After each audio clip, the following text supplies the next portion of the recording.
Today's video is by way of a clip from a Mark Sargent radio interview with a retired land surveyor. The broadcast took place in September of 2015. The gentleman being interviewed worked at his job as a professional land surveyor for more than 32 years, from 1979 to 2011. He specialized in dealing with very large tracts of commercial property, such as airport runways, the land for enormous auto manufacturing plants, and other industrial and commercial sites. Have a listen in on the broadcast, and you be the judge.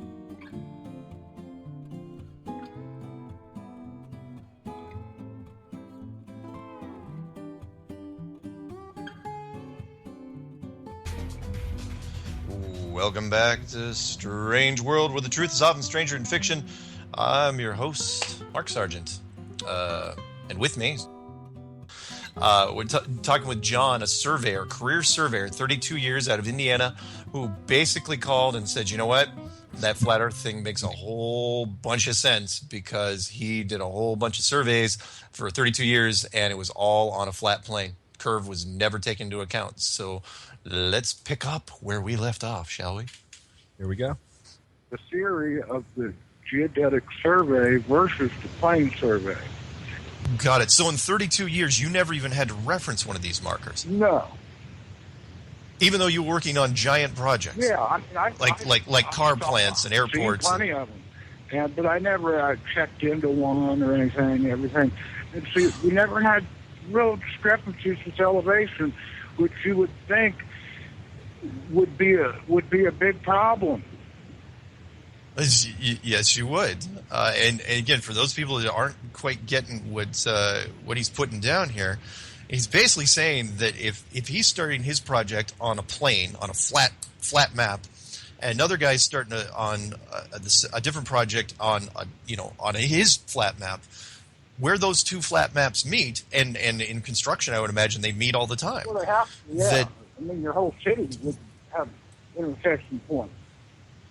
There you go. Yeah.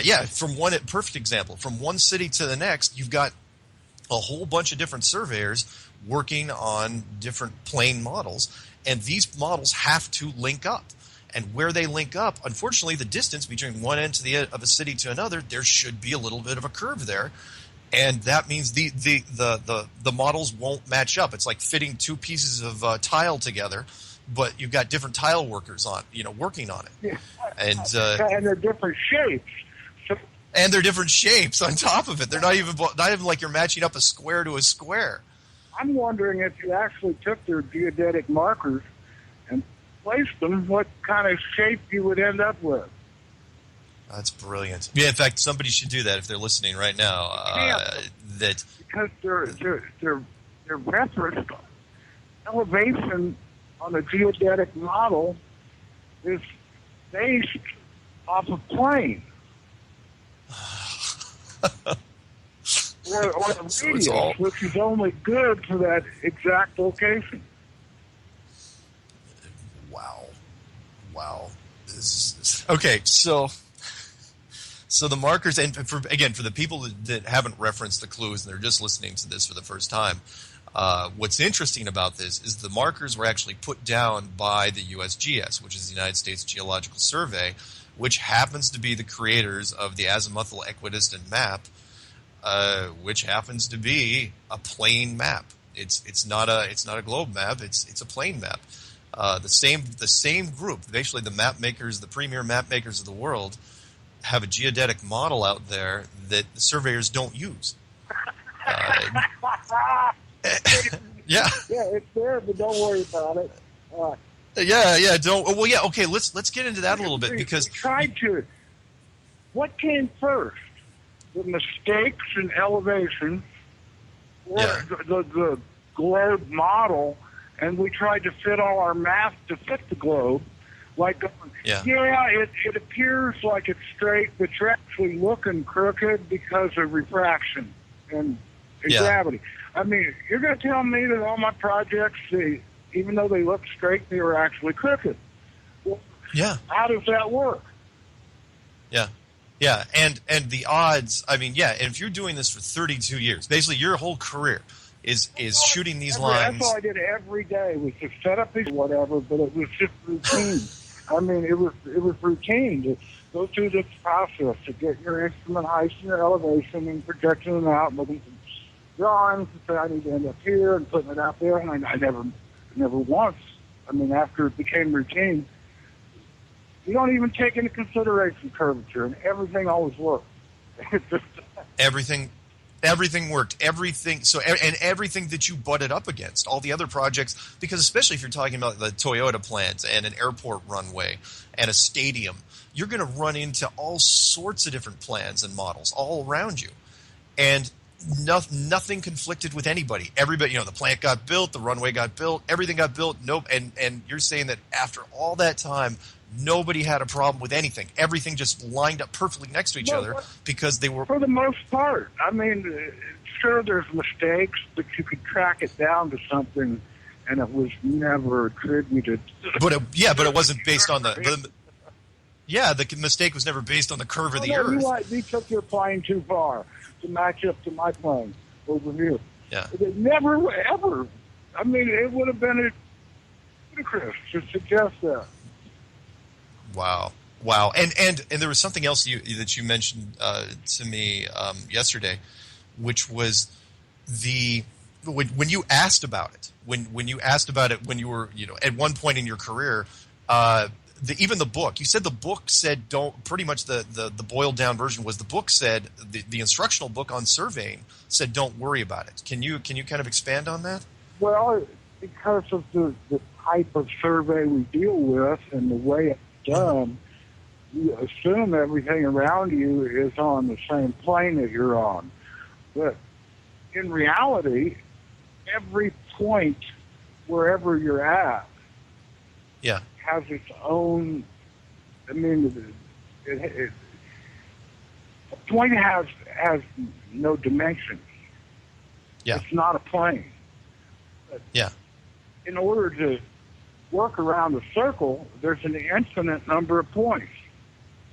Yeah. So depending on how close together they are, or how far apart they are, you can't take a tangent line from one of those points and end up at another point. Got it.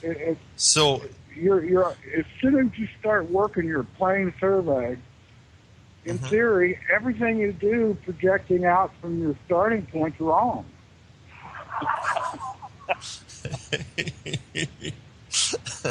Well, so just to be clear, the surveying books basically say, you know what, you're just going to be working off a flat model.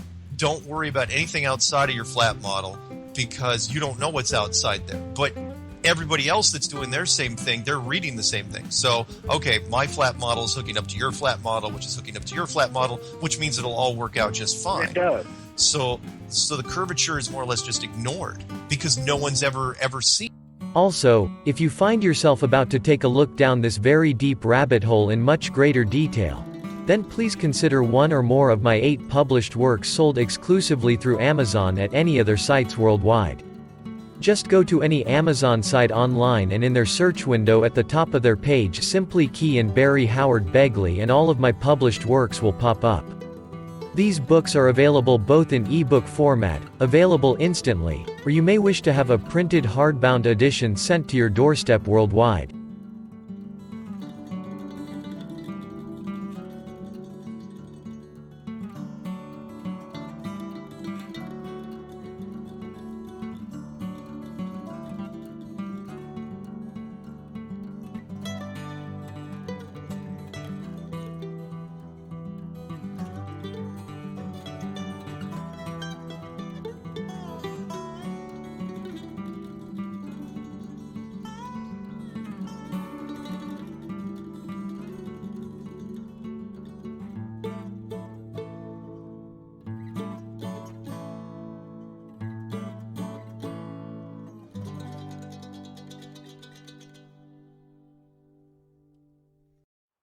If this YouTube video has left you intrigued or even a little angry, then perhaps you might wish to visit my website at www.barryhowardbegley.com for more information. I can be reached at the email address or text phone number listed on my website. Thank you for watching my video here today. I hope it has entertained you and possibly even annoyed you when you begin to examine your own world just a little bit closer. Have a wonderful day, one that sparks joy in your life, and may God bless you. Is any of the information in these videos beginning to make any sense to you, as yet? The portion of the interview that I have included for you here today was provided with permission by Mark Sargent. My own excursion from being a lifelong spinning globe believer prior to 2015 took me several months of intensive discovery and research and testing and experimentation and examination before I finally took the eventual position of abandoning that false narrative that I had been infused with. Everyone is different in that regard.